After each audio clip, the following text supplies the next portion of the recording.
My daughter Emily has always had a strange way of making friends. She never gravitated toward the popular kids or even the quiet, well-mannered ones. No, Emily had a habit of attracting the kids who made the hairs on the back of my neck stand up. One friend in particular still haunts me. His name was Oliver.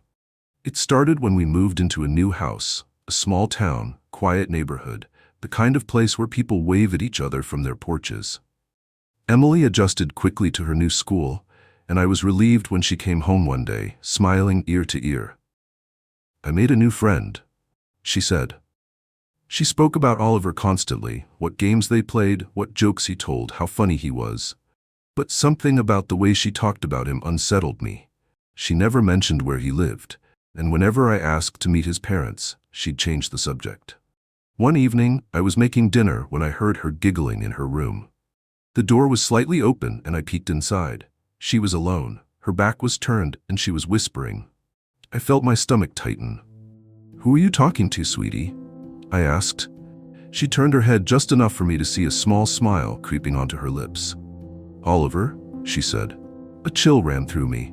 I wanted to believe she had an imaginary friend. Kids do that, right? But something about this felt different. Later that night, I brought it up to my husband, but he brushed it off. "She's adjusting. Kids invent friends when they're lonely." Maybe he was right, until the incident. It was around midnight when I woke to a noise, a faint tapping sound coming from Emily's room. I got up, my heartbeat heavy in my ears. As I reached her door, the tapping stopped.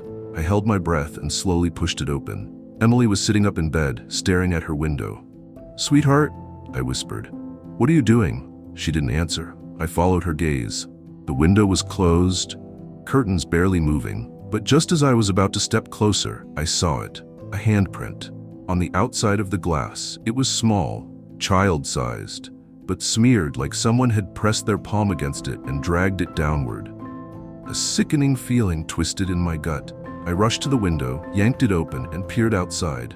Nothing. The yard was empty, the street silent. When I turned back to Emily, she was still staring.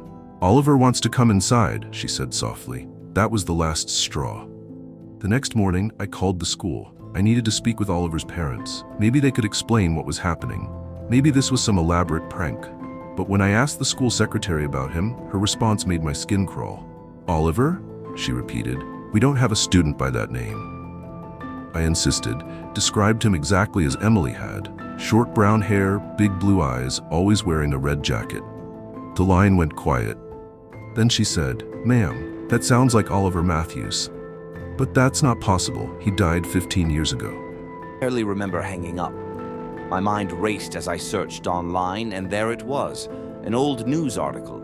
Oliver Matthews, a boy who had gone missing in our neighborhood years ago. Last seen playing near a house that looked exactly like ours. I ran to Emily's room, heart pounding. She was sitting on her bed, humming to herself. "Emily," I choked out. "Oliver, where is he now?" She looked up at me, eyes bright, lips curling into a slow, eerie smile. "He's already inside.